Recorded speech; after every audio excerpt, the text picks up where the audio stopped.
Hello guys, අද පාඩම I will in flash. මොකක්ද මේ පැට්න එකෙන් අපි කියන්නේ. මම හිතනවා මේ පැට්න එක ඔගොල්ලො කවදාවකත් අහල නෑ කියලා.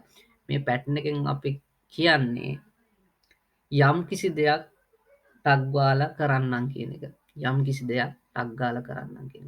මම හිතනෝ මේ පැට්න එක ඔගොල්ල බොහොමයක් දෙෙන අහල නැතුව ඇති කළ එක අද විශේෂම පැට්න එක ගෙනාවේ අපි බලමු මේක ඔගොල්ලඟ ඩේටුඩේ කන්වර්සේෂන්ස් වල්දි කොහොමද යෝදාගන්න කියලා.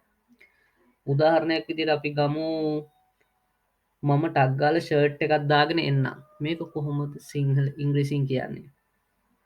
I will put on a shirt and come in a flash. I will put on a shirt and come in a flash. තව එකක් බලමු මම ටක්ගාල මොනවාරි හදන්න I will prepare something in a flash. තව එකක් බලමු මම ටක්ගාල තාත්තගෙන් අහන්න I will ask father in a flash. මම ටක්ගාල ස්පිරිතාලේ ළඟට ගිහින් එන්න I will come near the hospital in a flash. මම ටක්ගාල හැන්ගෙන්න්න I will hide in a flash. මෙන්න මේ ආකාරයට යම කිසි දෙයක් ටක්ගාල කරන්න කියන්න මේ පැට්න එක යොදාගන්න පුළුවන්. ඉතින් මම හිතන ඔගොල්ලොන්ට ඉදිඳලා ජීවිතති මේ වගේ වාක්‍ය ඕන තරම් හම්බුවෙනවා කියලා.